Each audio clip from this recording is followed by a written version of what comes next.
she makes breakfast? She does. She makes breakfast. That's very commendable. It is commendable. And I have been trying to make breakfast too. Can I add that?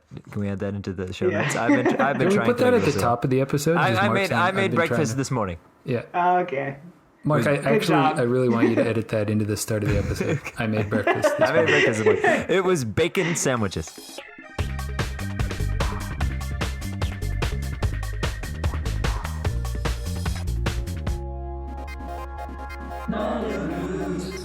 Welcome to a spooky episode of Mangaroos, a podcast where we read a manga and then we all discuss it. This week, my pick has a really long title, Tonari no Hyakkai Kenbunroku, but the author wrote that you can shorten it to Tonahyaku, and that's the one that she wants out there. It's by Yoshiko Watanuki, and in English, I think record of the crazy neighborhood happenings is on the cover, right? So I guess that's the official... cover says mysterious encounters in my neighborhood. Sorry, that's what I said. Never mind, that was my translation. Why did I write that down? Mysterious encounters in my neighborhood. Yeah, maybe you had Jinpachi come and rewrite my memory. Rewrite your memory or what is it? Are you the only one? Like, am I the only one who thinks of like it's a wonderful day in the neighborhood, a wonderful day in the neighborhood? Well, I think you're the only one on this podcast who thinks that. Okay. So if you're out there listening and you think that, please write in. Do you think of Mr. Rogers' Neighborhood? Are you getting Mr. Rogers vibes from Oriza? Yeah, actually, maybe that's it. Oriza, he does have like a nice older gentleman feel to him. You can sort of imagine him sitting down and like changing his geta in a very... companionable way. Let me continue with my intro that I'm doing wrong. So this first volume, it came out in April of this year. So it's very current, and it's not about Mr. Rogers. It's about paranormal activity. And by the way, who am I? I'm Alex. And who are the spirits that have joined me tonight? Tonari no Totoro no Mark. Wait, why are you a Totoro? Because I'm just ripping off Tonari no. Fair enough. And it's me, Obake Sensei Jason. So I guess that you're the Oriza in this relationship. I'm staking that claim for myself. Yeah, then I guess I'm Jinpachi 100%. What does that make Mark, Alex then? Where's your man bum? So full disclosure, I've got the exact same haircut as this Jinpachi guy does, and I can only imagine how much it sucks having like the bangs getting in his eyes, because I remember when I was at that stage. I almost put it in a man bun tonight just to, prove a point, but then I didn't. I'm sorry. Oh, okay. I thought we were going to have some cosplay. Not too late. Let me get my scrunchies.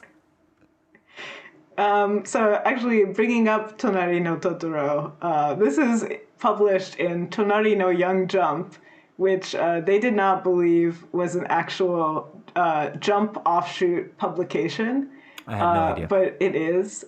It's a completely free web, but it started as a web page. I don't know if they even have. I guess they're in the apps now, but it started as a web page manga site in 2012. And the whole concept is when you're on your phone and you're feeling alone and you just got a little break, why don't you reach for that Tonari no Young Jump and have a character there to keep you a little company? You can read manga for free online? Yeah.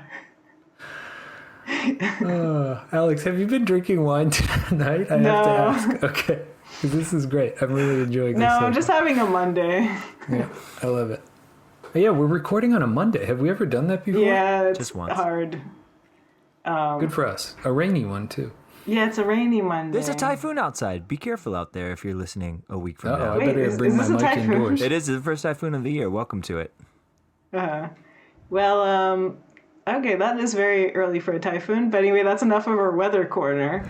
Did you guys want more of my research about? Because I mistakenly thought that we were like recording on like every day. So like every day I was getting ready. Alex has done many dress rehearsals for this episode. Yeah. I thought it was interesting. Like, so this mangaka, okay, you know, she's up and coming. Watanuki Yoshiko. Yeah. Is she very young? New to the game. I don't know if she's young. She's kind of an old soul. An old soul. Because, like, if you look at her Twitter feed, she's constantly eating Japanese sweets in, like, tatami rooms. Okay. Cool. And she's, like, got, like, it's always in, a washitsu, in, like, a Japanese-style room. And she does these things for her fans where she draws. She does live drawing sessions where you can just hear her and, like, watch her while she's drawing. It's kind of adorable. She won't interact with you. It's just like to be there with someone in the night. I thought that was kind of interesting. So she seems like a very interesting person. And her first manga series was called Ori Ori Soup, about soup. Just soup? I'm actually not completely surprised because I could tell that the author here was a little bit of a foodie because she really digs into like some of the details behind cooking and whatnot. Okay, so you're not completely especially toast making. Toast making, which so this morning in my foreign land we would call that Texas toast, like the big big thick slice stuff. We had some this morning at my house, and I was like dividing up into 4 slices, and I was like, holy cow, this is just like Jinpachi that one time. Yeah. So Alex, you've touched my life by introducing this book to us. Yeah. So anyway, I just thought it was interesting. I didn't even know there was soup manga out there. So is there now? Because Ori Ori Soup is presumably no longer in service. Is she keeping them going? You can buy it. You can buy it online. It was published by Kodansha, I think. Maybe I will buy it online. And there's 4 volumes. Wow. So at least it went on for 4 volumes of soup. I'm actually really intrigued to find out what the soup manga is like. Yeah, I know, me too. Batting 1,000 here. She has another series out as well that also had to do with food. Well, I don't know. It's called Manatsu no Deruta, but it was described as a school love drama. No, maybe so it's I don't know. Maybe there's foodie. food involved too. Maybe it's like, high school kids falling in love, cooking. You know how they do. Oh. I'm sure that Jason had some hot nights on the stove. I don't know. Can we edit that part out? Let's just take that part out. I don't know what Alex is talking about. I had some steamy soup affairs. You have told quite enough of Jason's secrets. I don't know. Yeah, you seemed into the soup, so I don't know. You're right that I fell down a little bit of an Ori Ori Soup Google hole here. It looks like it did get published. So okay, that's the first step. No. The stuff got published. Yeah. I mean, in a paper manga format. Yeah, I like to read paper manga books, as you know. Anyway. Yeah, steamy soup chronicles. So anyway, that was my revelations about this author. I thought it was interesting. But what about the manga? What did you think about it? Whoever wants to go first. I have mixed feelings about this manga because... Tell the truth. I think it has a very strong visual style, and I really like what it's trying to do, which I think is kind of like a series of vignettes about spooky stuff happening in the neighborhood. But I found it really visually confusing most of the time. I found it kind of muddled, and there were a lot of panels that I thought were really beautiful. And then there were a lot of panels where I had to stop and look really hard to even parse visually kind of what was happening or what I was looking at. So I found that a little bit distracting. And I don't know, like... the characters didn't really do a lot for me. So, yeah, I don't know. It wasn't a Tonari no character situation for you then, I guess. I'm afraid I don't know what that means, but I guess not. So yeah, I think it'll be the kind of manga that gets a really dedicated and vocal following. I think it'll be like critically acclaimed. I think it's technically very competent, but kind of missed the mark with me personally. What did you think, Mark? Well, honestly, I had a little bit of a mixed reaction as well, but I think what this manga really proves is the value of digging into series that really have yet to be unearthed. I mean, this just came out a month ago. Doesn't even have a Wikipedia page yet. I could not just go and like learn about everyone's reaction to the synopsis of the story or whatnot. So we're really getting in on ground zero on this story. Completely agree. The first time I read through like what is it, like the episode 0, the introduction was absolutely, I had no idea what to think. Well, I didn't know what was going on, basically. And then you get into episode 1, where Jinpachi, the main character, finds his way into this like demon night market that they call the Kuishi, which is a little bit reminiscent of Spirited Away, just not quite as extravagant, but still visually super appealing. But I had no idea that the twist that was coming at the end of that, and I didn't even realize it was a twist until I had read halfway through the book, because the story just absolutely, it cannot be asked to explain to you what is actually going on here. You have to discern that for yourself. Yeah, much like a Totoro going down a tunnel. It's not going to tell you where it's going to go. No, and then there could be a theme park over there. It could be a scary demon market. You have no idea until you actually read the book through a second time. The second time I read through it, it was much, much better. I understood it 100%. I knew which characters were important, which characters were not. Still, I don't get this Oriza guy. I don't know. I mean, I guess we'll get into this a little bit. Their relationship, I had a few questions about, and I will reserve my thoughts for a later question, because I know we'll get into that.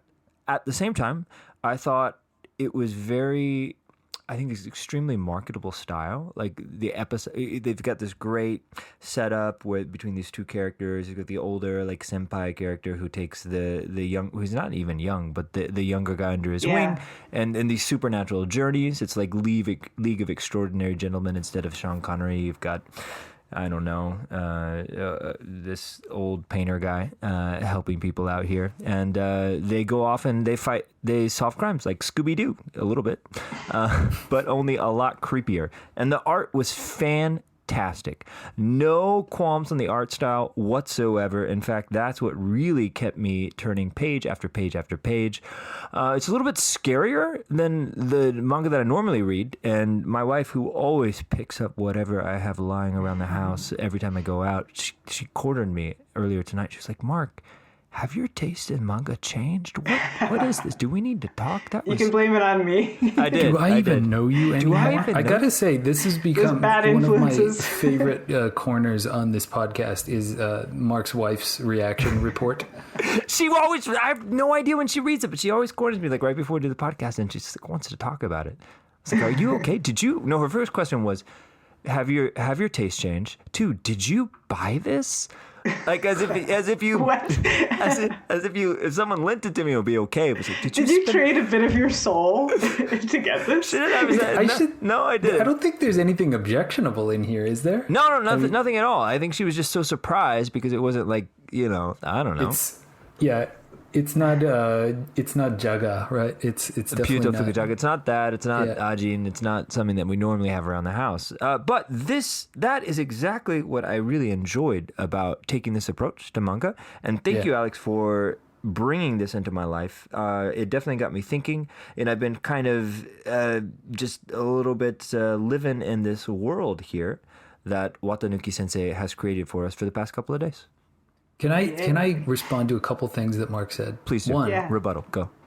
A very carefully constructed defense here. No, so one thing, you mentioned the night market story. I wanted to mention that this actually really reminded me, well, the first chapter actually really reminded me of a short story called Night Market by Tsunekawa Koutaro, which is a prize-winning, you're nodding your head, you know of his work. He's a very illustrious author. So if anyone is out there interested in reading a really great Japanese short story, I recommend that one. And then, that was the other thing I wanted to say about this manga is like ostensibly I think it's supposed to be scary, but I couldn't tell if I was supposed to be scared or if it's supposed to be like the funny, campy kind of horror. You know what I mean? So did none of those panels scare you? Okay. So recently we read Blood on the Tracks, as you may know. You were both there. And as I talked about on that episode, that genuinely scared me. Like that was like disturbing scared, no? Deeply I feel like disturbing. this is a different scary. Yeah. There were some panels where I was like, "Oh, this is cool, ghosty stuff," but yeah, it never hit me as scary. What did you think, Alex? Were you frightened by some of these illustrations? The like laughing or the smiling woman, that was pretty scary to me. Cigarette face. Cigarette face, is that her name to you? Yeah, that's what I call it. Yeah, there's a picture with a woman and her face is obscured by a burn mark. By a cigarette stub. And by the way, if you're an ex-smoker, back when smoking was legal, you will remember. Is that what you did to pictures? No, but I think I mean, in a former life, when I had smoked a cigarette before, one thing that happens is you accidentally like ash on things and stuff. Mm-hmm. You get little holes in like your clothes and whatnot, and that doesn't happen if you're not a smoker. So this feels like almost like a relic from a bygone era. Now that it's the year 2037 and no one smokes anymore because it's illegal. You heard it here first, folks. This is the first typhoon of 2037. Right. I was just trying to figure out if when you smoke, is it that easy to burn out the face of a loved one? Oh yes, because this is like who's holding a baby. This is probably 50 or 60 years ago, right? So people are they're smoking indoors at their table while they're sitting down at all times, just chain smoking, right. 2 packs a day. It's very easy to burn little holes in everything. Growing up, we had this kind of like backup sofa. You know how there's the main sofa and then sometimes there's like the sofa we had after that, but we haven't gotten rid of it. And I remember as a little kid, there was this one burn hole from somebody's cigarette. And I just remember always being like, weird, there's just this one little burn hole here. And so it's totally true. Like back in a bygone era, there were just little burn holes that you would just encounter sometimes. And really? I feel like it wasn't little though. It was like her entire face. Yeah, I think this is I don't know how big that photograph was, but you don't know if it was on purpose or not either, and that's what makes it. You don't know if it's on purpose or not. It makes it creepy to me. Yeah, and then you could see her as either like expressionless or with a smile. And when she appears behind that door and her face is lit up, like, and she's like, come over here, I thought that was genuinely scary. Cool. Okay. What about the peach eating girl with all the crazy teeth? Scared the bejesus out of me. Really? Yeah. So you're gonna ask later, what is our favorite panel? So I had that down as not like as my favorite, but the one that elicited the biggest reaction from me when she opens up her mouth, because she's just like a regular girl before that. But yeah, creepy ghost world and peaches and whatnot and flowers. But when she opens her mouth for the first time and you see how she has like the double rows of shark teeth and she's dumping back that onigiri and then she's like, la, la, la, la, like next that's page. The one, the following page where she's shaking her head all crazy. Terrifying. And one thing that we haven't mentioned about Watanuki sensei, what she does with her fonts and like what she uses to express emotions and whatnot, just absolutely crazy stuff going on here. And the way that peach girl that she communicates in this ghost world is just terrifying. I'm glad you mentioned the crazy fonts, because that actually might have been the closest that I got to feeling scary. Was in the chapter where, fonts really get to me. There's the chapter where he gets the letter from the person who moved in next door. Mm-hmm. And then it turns out, actually, that person never really moved in. And he looks at the letter again, and it's all like weird jumbled mixture of real and fake letters and like stuff. That. That was really neat. And so that was kind of spooky and creepy and like kind of Are You Afraid of the Dark ghost story, good time fun. I like that kind of like Are You Afraid of the Dark ghost story. That was my favorite show as a kid. Submitted for the approval of the Midnight Society. Right. Like when I was a kid, I went to, like camp, like outdoors, and, we had like camp counselors who were like, 18 or 19 or something, but we thought they were like really cool and like grown up. They might have been. They would always tell us like all of these, I don't know their lives, but they would always tell us these kind of, like urban legend type stories about like because there's like a trash heap or something, like just in the wilderness, and they would tell us that like a man with like a mutilated arm and like trash that he like constructed a new arm out of. I guess that's Zelda now. But it was scary at the time that he would like come out and like get us with his arm made of like broken glass tasers. bottles. Don't tase and me, like, man. yeah. Like, I don't know, that like just terrified me. And like, Wow. but it was like kind of thrilling, you know? Yeah, and I think this book does a pretty good job of that. Like, I don't know, what do they call in Japan? Like Toshi Densetsu, right? Just urban legends. Yeah. And that was my I think my final kind of overall comment about this book is I felt like I was missing some piece of knowledge that would have made the stories resonate a bit more. Like, I felt like if I was familiar with these urban legends, like these felt like retellings to me, like of famous old ghost stories that people in Japan probably know really well. Mm-hmm. But for me, encountering them for the first time, I couldn't tell if this was like riffing on something or if it was all original material. And I suspect that it's kind of referring to, you know, stories that actually exist to some extent. Maybe not, but that's just the vibe. I feel like every urban legend and stuff like that is like another retelling of the same type of story. Yeah, that's a fair point. I would venture that they're all retellings. Kuishi is a common theme. It's been around, a tale as old as time. Sure. Then the what is the one with the book? Xanadu. Xanadu. Yeah, I mean that's of course exists elsewhere. But the one about the building in the Tao, I'm not so sure about that one. No, but the idea of like the neighbor who you think moved in but has been a different person all along. Yeah, that could be that could be a thing. Yeah. Oh no, I like my husband and I were constantly we never met our neighbor because they weren't, when we moved in, we got a little gift and we tried multiple times to leave it. They were never home, and like even it seemed like they weren't even living there. But there was somebody living there. And then one night, like, so we have like a terrace that connects with our neighbor. Terrace house. Yeah, it is a terrace house. And over the terrace wall, we can see a light that comes on sometime from the room is it that I'm in. Creepy that light? I'm in now, but they're like, I mean, it's creepy in that we've never seen these people and we like never hear their voice. And then there's just sometimes a light that comes on. Just the cadence with which you're telling us this story right now makes it feel like a ghost story. It does. It feels like a ghost story to me. And when I came over tonight, I walked across the terrace and the light was on. With like shadows and movements, or is just like a light? No, just a light. Did you feel a mysterious chill? No. Did you close the book all of a sudden and come back to reality? Oops, there goes gravity. And my tonkatsu was okay. I really like that panel where he closed the book and then he was back to normal. And it was actually 3 days later. That was scary. Yeah, 3 days later. Yeah, that is scary. Wild. Time passing is very scary. That was terrifying. Yeah, no, there's a little bit of, there's lots of jump scares in this, I think. It does that well. Yeah. Yeah, there's some good stuff happening. Oh, sorry, I should go on with the actual questions. Yeah, we could talk about this manga for forever. So there's a main character. His name is Jinpachi. And he's a guy, he likes his toast, he likes his coffee. He's a man of routine. He's also a book designer. Coolest job what did ever. you think of this character, Jinpachi?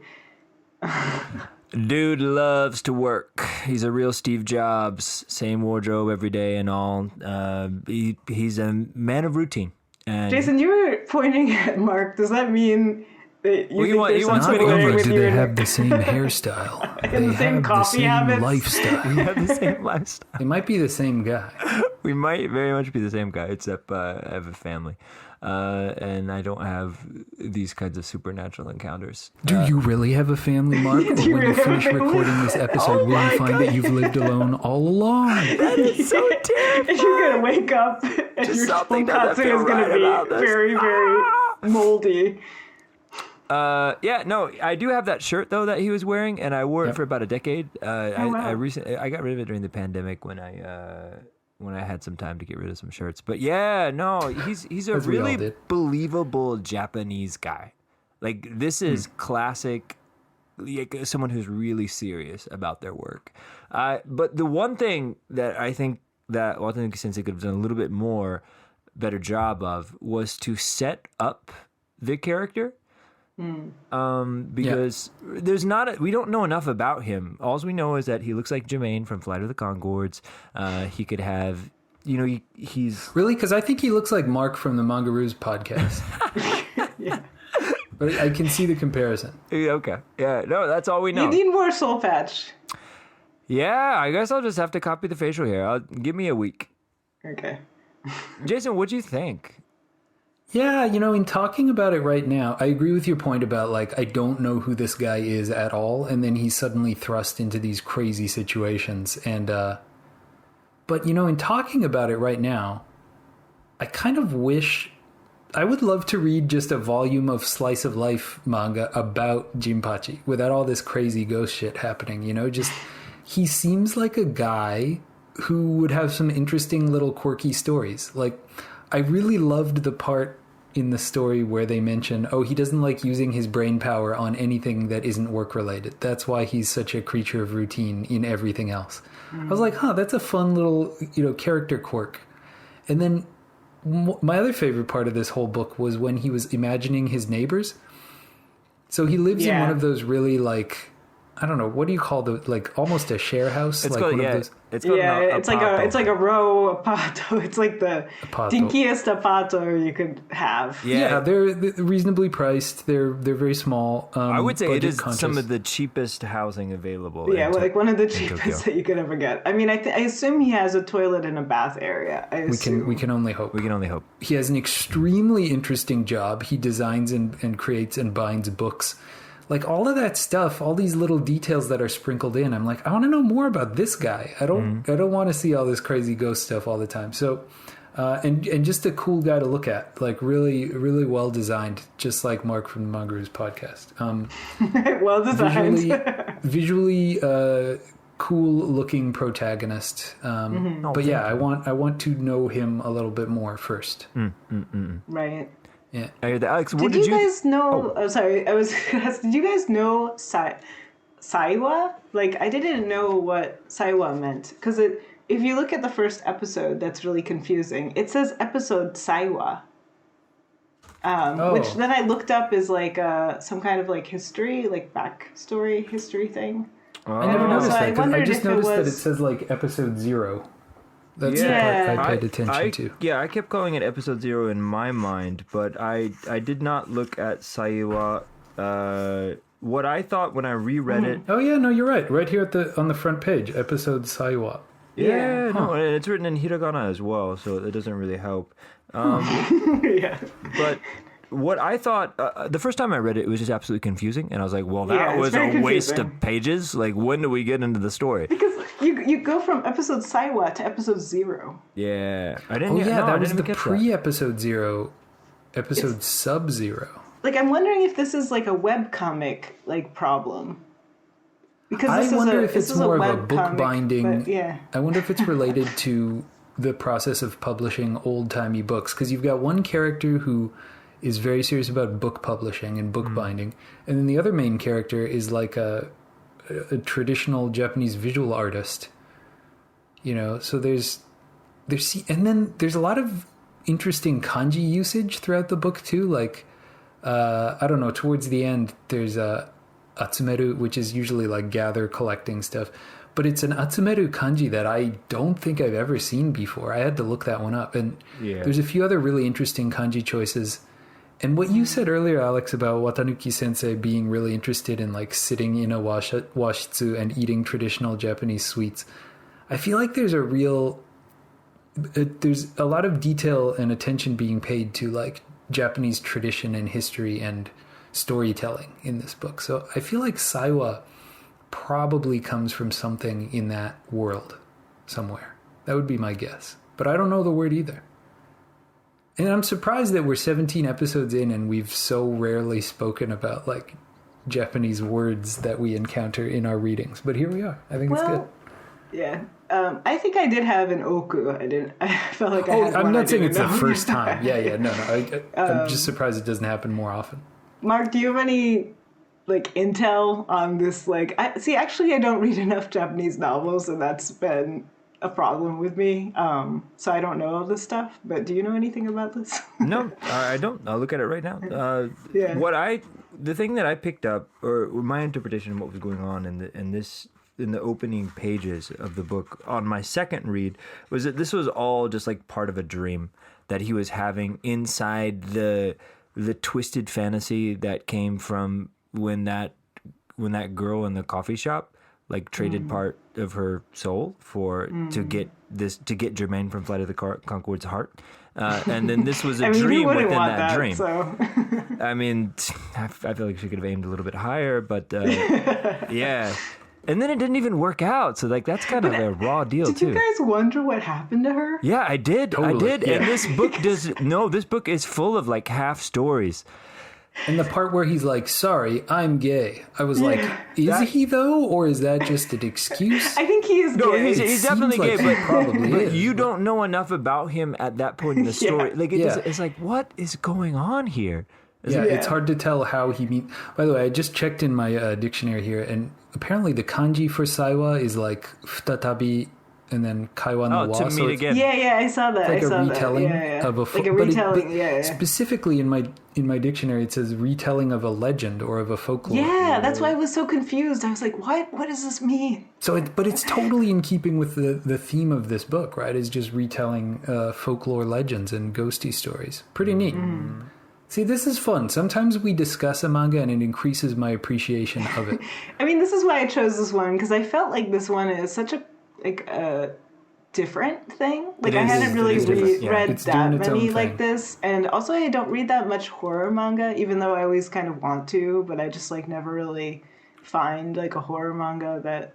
Alex, you have challenged us with this pick, and I feel rewarded. Okay, yay.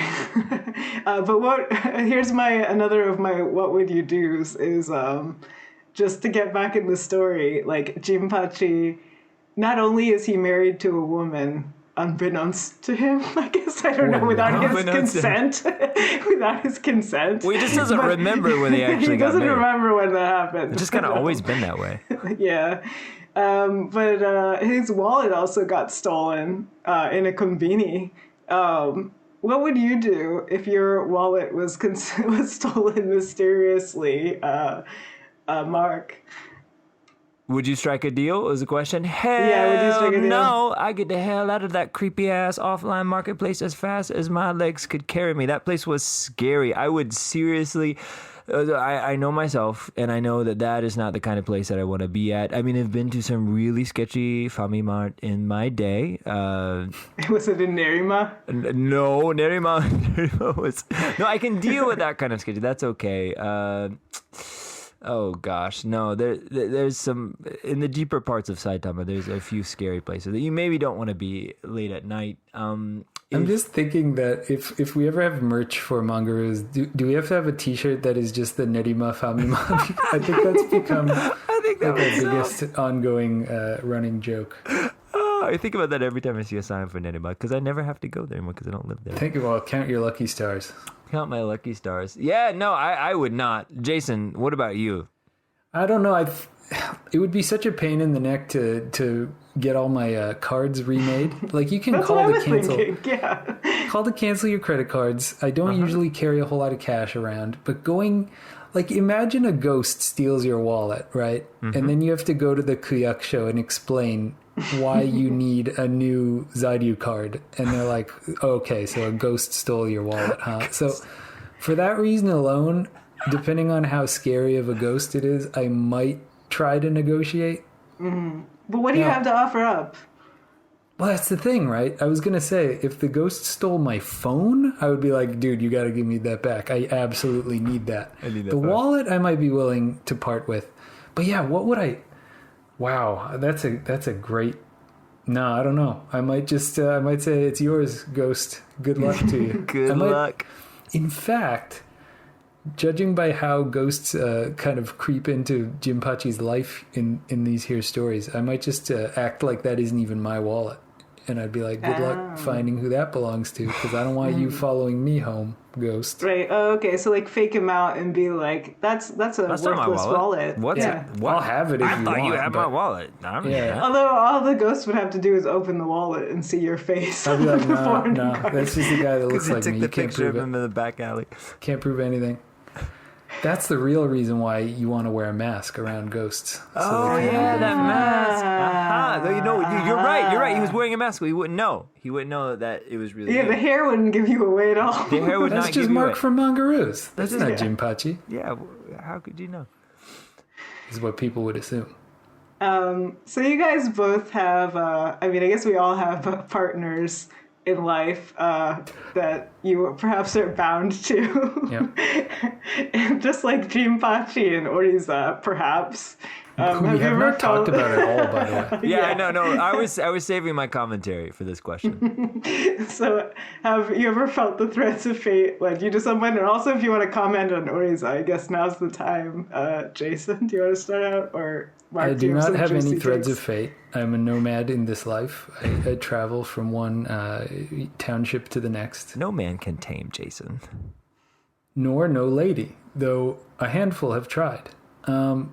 Oriza, on the other hand, very strange and interesting character. So he's like a traditional artist who somehow crosses paths with Jinpachi more than once and then just keeps showing up in his life. So Stalker. he kind of feels Yeah. that way, / maybe he's a ghost. Yeah. Yeah, if he was a ghost, that would be a good reveal. I don't know, Mark. I feel like you're a musician type. You probably have some good threads of fate type stories. No, I was just gonna say that. I mean, we've been in Japan now long enough where that the Unme no Akaito is. Oh is yeah, like- the red string of destiny. yeah, that's pretty much everywhere here. You see it in a lot of movies and a lot of like silly romance fluff and whatnot. Usually a romance thing. Yeah. Always a romance thing? Well, maybe not always a romance thing, but it's like, you know, a boy and a girl are like you're destined to be from birth, right? Like I think in Japan is this the red string comes out of the boy's thumb and goes to the girl's pinky finger, whatnot, right? Oh, wow. So in our cases, the string was very long. It was very long indeed, and you have found each other, so congratulations. But also, I mean, what can you do? You can't get away from it. So as for Oriza in Jinpachi, so Oriza, he just didn't do it for me. The guy is like pushing 65. He's got saggy jowls, and man. like this guy, Jinpachi, could have anybody he wants. Like he would be. Jermaine from Flight of the Conchords was voted one of the top 100 sexiest people of all time in a special issue of Australian GQ. Of Tonari no Young Jump. Tonari no Young Jump. and he Thank could have any guy in the village, and he goes for Oriza, Mr. Funbags. Really? Like I think. Okay, so Wait a minute. Are you construing this as some sort of romantic relationship? of course it's a romantic relationship. Do you not get this? No, he's clearly interested in Oriza. He says horeta or something. Like hitome bore. Yeah. He's right? No, he does. But Yeah. I think Watanuki Sensei owes us a reason why he is so into Oriza, and I do not think Maybe she he had a delivers. grandpa complex. But then she needs to set that up. She can't just drop this guy in and then just be like, okay, and now they're a couple. But I mean, they're not really a couple. It's just there's Oh the no, weird sorry. tension There's like going a on. police like parade going through my house right now. A police parade in your house. It's a Well, that very sounds like common fun. phenomenon It sounds like in fun. Tokyo. Yeah. Happens all the time. And during a typhoon, no less. Yeah.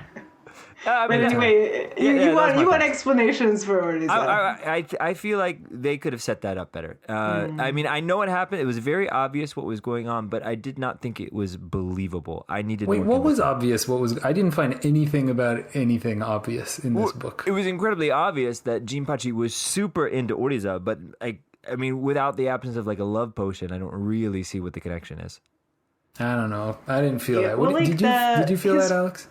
Okay, so like his fake wife, his kind of wife, I don't know. She tells him like it's over with us, but there's another string that's attached to you, edits to Oriza. Yeah. So that was like kind of the first hint. And then later he kind of like can't get him out of his head. He's like, can't get you out of my mind type thing. Yeah, Jason, did your fujoshi meter not like go off the charts here?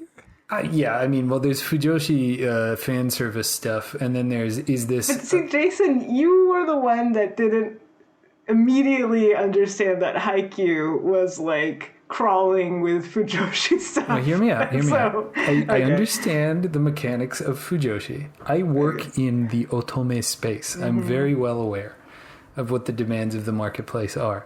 What I'm saying is that there's a difference, in my mind, between effective fujoshi bait and is this a compelling romance from a plot perspective, from a storytelling perspective. And I got the feeling that this was less a romantic connection and more of like a haunting. Like he doesn't really want anything to do with Oriza, but he feels like this presence won't leave my life. A little bit of Patrick Swayze going on. Yeah, but even that, I don't know, like, I didn't sense that he was attracted to Oriza at all. Maybe I'm wrong. I don't know. Okay, so one thing that I think people take for granted is how hard it is to tell a compelling love story. Oh, I'm and well aware. especially when it's like not the main focus of the story. Even when it is the main focus of the story, a lot of people fail. Yep. So I would say, like, I don't want to say that this author is like maybe not the best at setting it up. Like I also did feel like there was a bit of like lacking convincingness, but it's just like a big problem with a lot of like even like, you know, hetero like manga relationships. Like Totally. there's a lot of the time where it like does not make any sense at all, and then the story goes on like it does make sense. Or and it's we're all super just here- over the top, where one or more of the characters is like, I'm totally in love with you. You know, and it's like, it hits you over the head with it. So yeah, I agree. I think it's hard to capture effective and like real feeling romantic connections in manga. That's true. I'm trying to think of an example. Of what? Of a good one or a bad one? Of a good romance? Of a good one that I felt was like convincing and compelling. Off the top of my head, I haven't read a Maison lot Ikoku. recently. Oh, Maison Ikoku, yeah, I like Maison Ikoku. Pretty good. Yeah. It's silly and comedic, but it's silly, it but feels real in a way. There's a lot of longing going on. Yeah. But one of the things I did like Oriza is like, you know how like Little Mermaid is like coming out soon in Japan, or like, I think the it's in live June? action one? Yeah. You know how she has a lot of like objects in her possession? Oh yeah, I felt like this Oriza stuff. had a lot of Isn't it Little neat? Mermaid vibes. Yeah.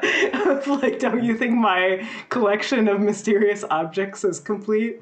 It's a good point. Wouldn't you say he's the Oji-san who has everything? I really admire the way you tied the Little Mermaid into Oriza. I didn't know where that was going. Not easy to do. Nicely done. I'm trying to stay topical, but I also Tropical? want topical. But yeah, I want to know, do you guys have any like mysterious collections? Jason? No. I tried really hard to think of something, and I don't. The end. I have... No, I really don't, actually. I don't have many... I mean, it's hard with kids, like, because if you had a strange collection, you'd also have children in your strange They'd be all collection, up in my like, getting biz. at your stuff. No, I But think... I've never been the type to collect stuff. I really... Like, I get rid of books, I get rid of comics, I get rid of games. I just don't like having a lot of stuff. So It's amazing. You got no Yeah, strings just- to hold you down. yeah, I like to have a minimalist existence as much as possible. So, I guess for some reason in middle school, I loved wearing hockey jerseys all the time. Because you're And Canadian. I don't like hockey. I don't like watching hockey. I don't like playing hockey. But I think hockey jerseys, It's a comfort thing. they're so fucking cool to look at. They've got all the different designs and the colors. So big shout out to Kevin Smith and also 1990s New York rappers and Snoop Dogg for wearing hockey jerseys. Thank you, the end. Mark, what about you? For my collection, no, I don't have any collections now because I've moved around too much in my life. And every time that you move cities or countries, you lose massive amounts of things. It just Don't it just tell gets George gone. Carlin. He is in for a shock. But when I was a younger man, much younger, in fact, probably about 10 or 11, I really got into collecting Coke bottles, like bottles of Coca-Cola, but it didn't just have to be Coke. It could be anything, any sort of soda pop that was in a glass bottle. I would collect, and I would put it on my bookshelf that had all my expanded Star Wars universe books. And the prize Just a bookshelf of Star Wars and bottles. And bottles, like what a dorky kid. But no, Wow. The best bottle that I had was like this 75-year Coca-Cola anniversary Coke bottle that was like, it was bottled in 1975 and it had like this really special thing. And this was like, like 1990. And I was like, yeah, I've got this bottle. It's like 15 years old. It's so vintage. It's going to be worth so much. I bet if you drink this, it would be just so amazing because it's been there for so long. But then my dad was like, no, Mark, if you drink it, it would be disgusting because it's been 15 years inside a glass bottle. At least it would be flat. But yeah, I don't even know what happened to that bottle. And maybe it's worth $1 million now. I have no idea. Do you ever get a bottle of that stuff called Orbs or Orbits or something? No, I know the gum, but I don't know the soda. Nobody remembers this. I wonder if either of you will. There was this soda drink that was marketed for a very brief time, and it had little floaty bits in it that, in retrospect, kind of looked like tapioca milk tea balls, but much smaller. And they would just like float throughout the liquid, and it was really cool to look at. Huh. And, well, if we had show notes, I would put it in there and try to find it. But that's maybe not so much the bottle as the contents of the bottle. That was interesting. A little universe inside your I don't know why it sounds familiar, but I swear I didn't just imagine it. You might have dreamt it. What about you, Alex? Did you ever have a collection, or do you have one now? When I was young, I actually really, like everyone, because it was like Jurassic Park was like a hot movie when I was a kid. I really liked rocks. And of course, Jurassic Park. That's a big part of it. Yeah. Huge rock and artifacts type, like that kind of like, what was it called? What is Kaseki called again? Fossils. Yeah, fossils. There's That's a name for the rocks. The rocks. Not just any rocks. Well, the rocks like, with pieces of dinosaurs in them. No. But fossils are connected to rocks, right? Absolutely. Because like it's has to do with like the layer of rock and like the composition. But the, Dr. Grant dedicated his life to separating the two. Spared no expense. Famous. Yeah. So like I would, when I was young, and a rambunctious child, I thought I could become an archaeologist. So I started digging a hole in our backyard, and my mom wasn't around to see what I was doing, and I dug for like 5 hours. Wow. And I dug all the grass up, and I got down deep, and then she came out and she saw, and she was very angry, and that was the end of my archaeologist career. So that's hilarious. Oh my god! Was it like, were you in over your head? Like how deep did we go? I probably went 3 feet. That's pretty. That's a pretty. It's a hole that would not be great to have in your yard when you're trying to especially if you have a riding lawnmower. That shit is dangerous. Yeah. It's a hazard. Anyway, yeah, I did. And what did you do with the hole? Did you It's still there to this day. I think I probably had to fill it back in with the pile of dirt that was next to it. I was hoping that was the story of how you began your collection of holes. Yeah. I love that book. Yeah. Well, now I know I can just take a cigarette and burn holes through anything I want. A 3-foot long cigarette. You need a really big one. Stick it into the earth. A Chesterfield King. So now that I've asked you personal questions and questions about what would you do if, I want to ask you the main riddle of this book, which was a question posed by a little child. Was it on a train or something? It was on the train, something right? like that. It was on a train, yep. Yeah, just overheard. What is there that it's there, but you can't see its form? I think that's a bad riddle because there's like a million answers Yes. to it. My answer is the But I wanted to hear your coronavirus. answer. You said the Coronavirus. coronavirus. I said conspiracy theories. Stop Poseidon, Elvis, and Duke Nukem Begins. Good. Good answer. Next question. I said love. Oh. But are we sure that Love that's is really real. out there? I'm not really sure. I'm not convinced. Get back to me. You don't have to love is really Man, there. love is a choice. You do it. I think that that's probably accurate. I make that decision every day when I wake up. Well, I guess you can see the form of love when people... You can see the effects of love, yes. Like, actually, like... You know, Hadaway hug and wondered, whatever. what is love? Baby, don't hurt me. Right? Don't hurt you. No more Yeah. of this. No more. Thank you. So now that we've got that existential question out of the way, I have another one that's like probably even more important. Yeah, definitely. As a foreign person in Japan, rice or bread? This is the hardest question that has ever been asked on this podcast, by far. My brain says rice, but my soul definitely says bread. If I have had a long, difficult day and I just need a little pick-me-up, ain't nothing better than a slice of bread, you know? But can't always have bread. There's times when you need to have rice. There's no definitive answer to this question. It's too difficult. And people who say that they're one or the other are lying.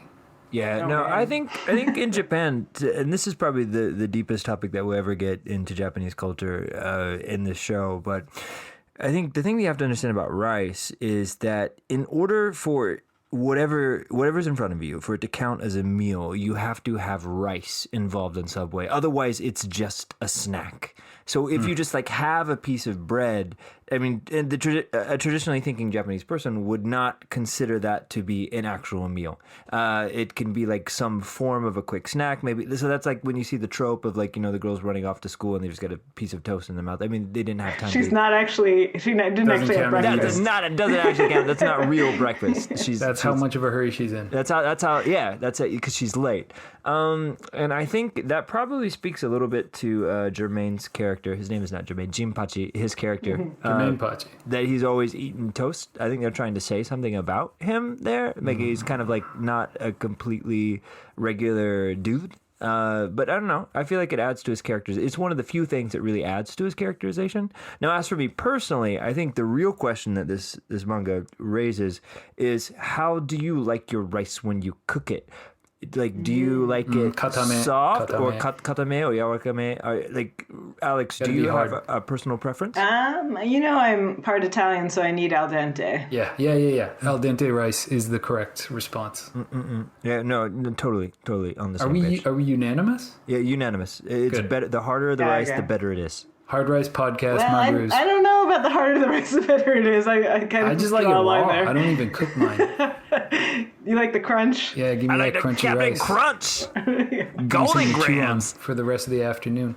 Now the real question is But breakfast I thought the toast. real question was the rice hardness. That, Yeah, was that was- the There real can't be question more from the than manga. one real question. Okay, but like what? Like even now, after all these years, what do you do for breakfast? Like on an average day, do you have a routine? Either of you? No. I do. Yeah, we have a routine. Yeah. It's very private. Are you I don't feel. Okay.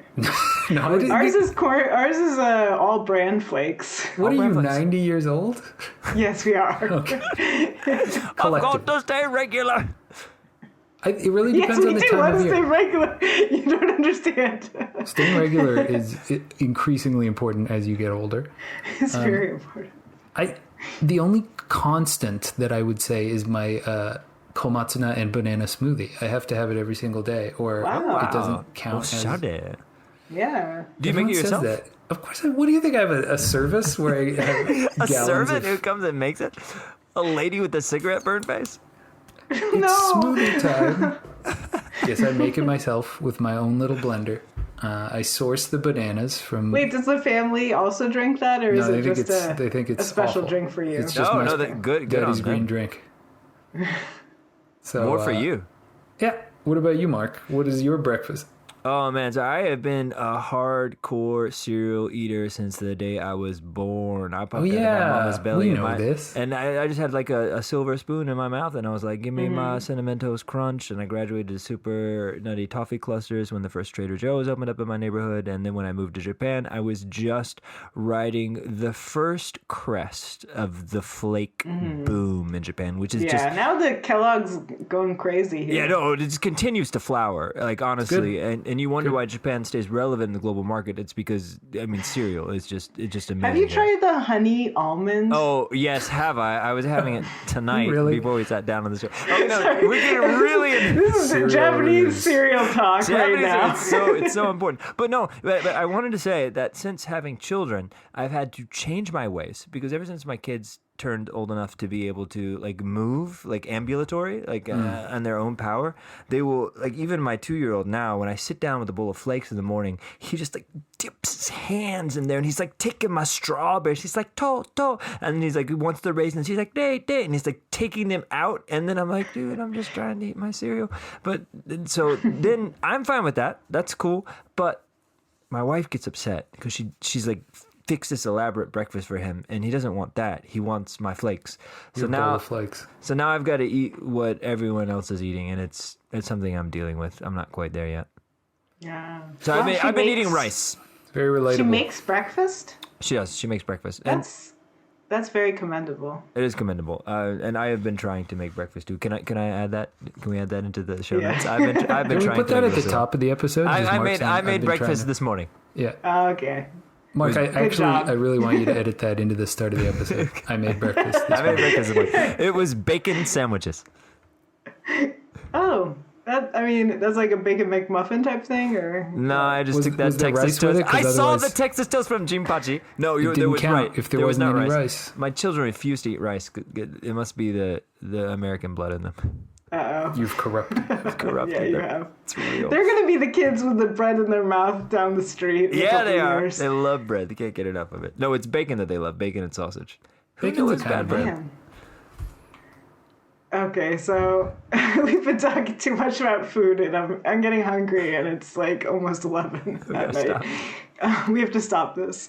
But wait, did you guys already say your favorite panel, or were you just talking about creepy moments in the manga? Yeah, I think the two are one and the same, but I already said mine. Jason, what about you? Yeah, my favorite panel was kind of near the middle of the book where Jinpachi it's a 2-page spread, black background. He's imagining all of the neighbors in his building that he's never met, but he's imagining them all kind of like with symbolic imagery. And there's just a lot of fun little details, especially the like half-buried skeleton in the lower left. I noticed that. But I also like this panel because it's indicative of what I was talking about, where I sometimes can't tell what the hell I'm looking at. So the thing in the top right corner, it took me a long time to figure out that I guess that's a love bed that's shaped like a clamshell. Yes. Yeah, it's a love bed. But I don't know what it symbolizes. I didn't know if it was like a love hotel room. I think it's supposed to be love hotel. It's definitely a love hotel. Yeah, in a lot of love hotels. I feel like a lot of love hotels in media, they have like a clamshell or a round bed. That's a little bit like ostentatious. With the weird Christmas lights. Yeah, with the Christmas lights.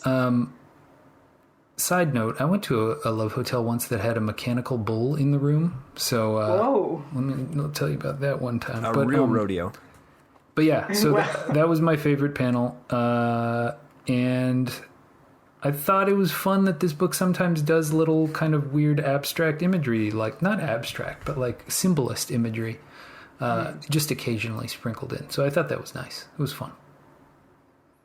Alex, what about you? What was your favorite? I don't know, it's hard. Like, yeah, I do like a lot of the panels where the little girl has the peaches. And then, I was saying that the one where the lady, the cigarette butt lady, is at the door and she's saying, come. And that was really scary to me. But then, I don't know, it was kind of hard to like narrow it down. And then I was like, since I'm the one asking the question, do I really need to answer? Yeah. But then I did actually like, it of course is like a little bit overdone. Like, you never know who's living next to you. But the part at the end where it was revealed that the neighbor was like right on the opposite building of them, and then it's like, well, you don't know who any of your neighbors really are, because like you don't see them, and like you know that they're there. Like I like that like panel progression going to that, like where it's all the people like living all their lives. Oh yeah, like, the going to work, out. playing, the kind of montage stuff. Playing. Yeah. Yeah, because like I It's really nicely like done. people watching, so it kind of like resonated with me as a people watcher. So I don't know. I like that one. So right now there's 3 chapters out actually beyond this book. I looked it up. Oh. And how many volumes do you think this would make it to? My hint was Ori Ori Soup made it to 4, and that was about soup. Are you calling it in the air? 4 volumes? No, it's funny that you said that, because going into this episode, I was thinking this feels like it's got 5 volumes, which is one more than 4. Okay, yeah. Is there a reason why you're cutting it off? And like, this isn't gonna be like Attack on Titan? I can't see this getting a line of T-shirts at Uniqlo. Is it because there are no giants? Yet. There could be. I wouldn't be surprised if there were. I think it's got a little too much weird stuff going on for it to ever be like a huge mainstream hit. I think the art is very intricate, and it probably won't have like a super fast production schedule. So I don't think it's the kind of book where we'll see a new volume like every 3 months. And maybe it could. And Although it started in September 2022. yeah, but you know how it goes. Once it gets established, it kind of slows down. And I get the sense that this author has very refined tastes, and people with refined tastes know when to wrap things up and not overstay their welcome. And I just don't see it going like for 35 volumes. What do you think, Mark? No, I think it's also going to wrap up in the single digits. I think so.